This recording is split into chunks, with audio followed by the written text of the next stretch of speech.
Hello, this is Richard Jacobs. I'm the Executive Director of the Finding Genius Foundation. I'm also the host of the Finding Genius podcast. As promised, and as usual, I'm taking you with me on the journey as we developed the Anxiety and Depression Codex. I'm also starting to refer to it as a AI-powered coach. I'm learning as we go.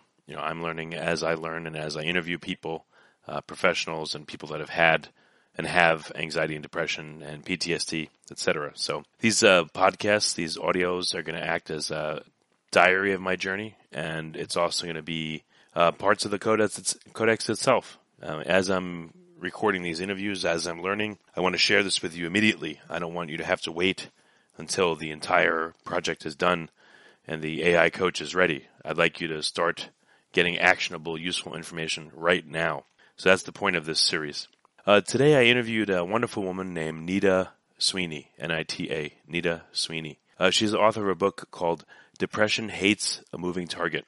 And Nita told me that, for most of her life she battled and battles with depression and anxiety and a whole host of other issues. So what I found really interesting from talking to her is that by running, she's found a way to really mitigate and reduce the difficulty she faces on an everyday basis with anxiety and depression and stress. It's not a cure. She pointed that out. It helped her get off, I believe she was on about 6 medications. She's down to 1. And it's really changed her life for the better. It's brought her back from the brink many times. And some of the interesting things I found is that even though she doesn't want to exercise a lot of the time, she still does it. She had to turn it into a real habit for herself, and that helps her get moving. And she also admitted to me there's days where she'll put on her, running clothes and not get very far, but she'll still at least start the process, and she may get, a few blocks. She may get a quarter mile, just depends. But she goes, rain, shine, hot, cold, etc. She said, it was kind of funny. She said, what happens to runners when it gets hot? They get hot. And when it gets cold, they get cold. And when it rains, they get wet. So I thought this was, a very honest, raw way of looking at things. Now, she does combine other things that help her: meditation, mindfulness, diet, of course, very incredibly important. But exercise has had, again, a profound effect not only on her health, but on her mental health. And she referred to her mind as a trickster.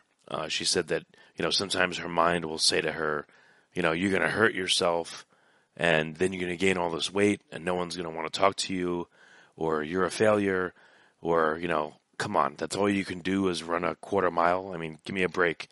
You suck. You'll never be a runner. You'll never do this. You'll never do that. So there's a lot of negative self-talk and voices in her head that she has to battle with. But the exercise, really helps her. Now, I'm not saying to you, go running.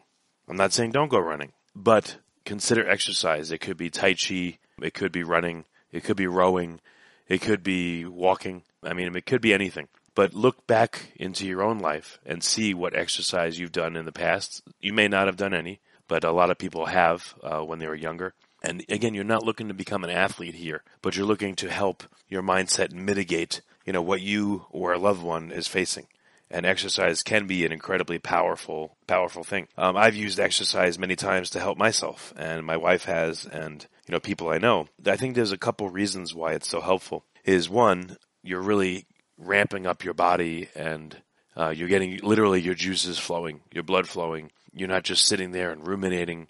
You're kind of focused externally on how you're feeling. I'm getting tired. I have to make sure I breathe regularly in order to exercise. I have to get my muscles moving. I have to pay attention to what I'm doing at least somewhat. Otherwise, I'm not going to exercise very well, or I may hurt myself. So the fact that exercising takes you out of your mindset and lets you focus on kind of external type of things. Is it sunny out? Is it warm? Is it cold? Are you going up a hill? How are your shoes feeling? How are your clothes feeling? What's your heart rate like? Are you sweating? Exercise, from what I've seen, really can take my mind off of whatever's bothering me, at least for the time I'm exercising, which is a big relief. And when I'm done, I usually feel a lot calmer and better and more settled, and I can think more clearly. So I don't know what your personal experience is with exercise. And if you're way out of shape, I understand it's not easy. It's tiring, and it's not an easy thing to do. A bunch of years ago, I believe when I was about 36 years old, I was probably in the worst shape of my life. And I wanted to exercise, but I was afraid to. and I sat and I wrote down every reason I could think of why I wasn't exercising. And I told myself I'm not going to share this with anybody. I mean, I can tell you now because it's okay, and I do exercise pretty regularly now. But some of the things I wrote is I don't want to, pull a muscle and not be able to function or walk or sit or stand or whatever it may be for weeks at a time. I'm afraid of sweating and being uncomfortable. I'm afraid that, I'm going to do it for a week or two and then I'm going to give up and kind of get nowhere. I'm afraid if I go to the gym and I work with a trainer that people will say, oh, you're wasting money. Why are you working with a trainer? Just work out on your own. I'm afraid that a trainer will say, like, boy, you're in really bad shape. I'm afraid that it won't work and I won't lose weight and I won't feel better. I'm afraid.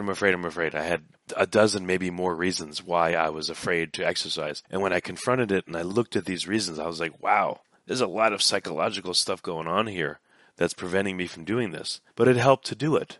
And it allowed me to overcome and to start working out. And I started real slow. It took a long time to get back into any sense of shape. And since that time, it's 10 years later, now I'm 46, there have been times where I stopped to exercise for, a period of 6 months or at one point even a year. And getting back was even harder, and I know listeners understand this. The older you are, the harder it is to get back on that horse. But you must do it. You must. It doesn't matter how old you are. I'm sure you've seen. I've seen people in their 70s and 80s that are weightlifting or are working out and are in great shape. And I've seen people in their 40s and 50s that are 3/4 dead, and they're couch potatoes, they do nothing.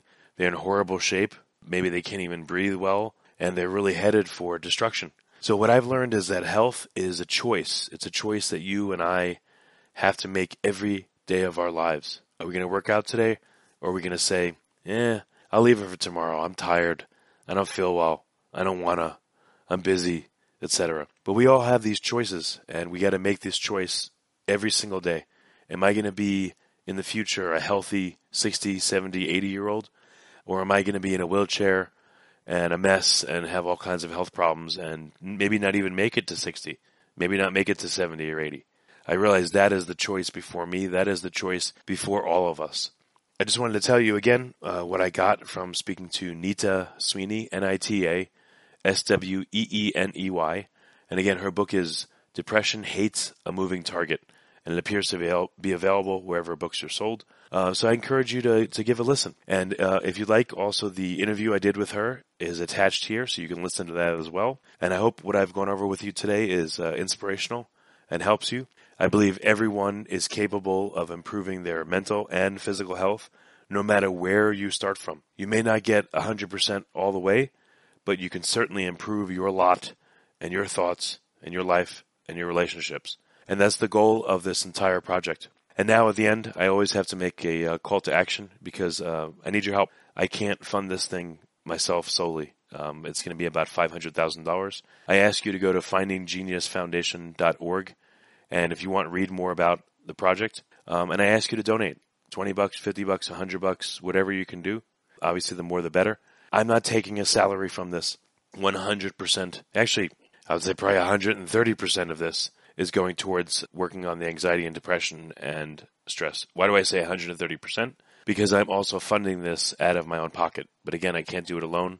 That's why I need your help. But this is not some bloated organization. We are a relatively new kid on the block, but I'm putting the work in, as you can hear in this podcast and others. I'm funding it. I'm putting my money where my mouth is. I'm putting my mouth where my mouth is. And I need your help. So please visit findinggeniusfoundation.org and chip in what you can. Thank you very much.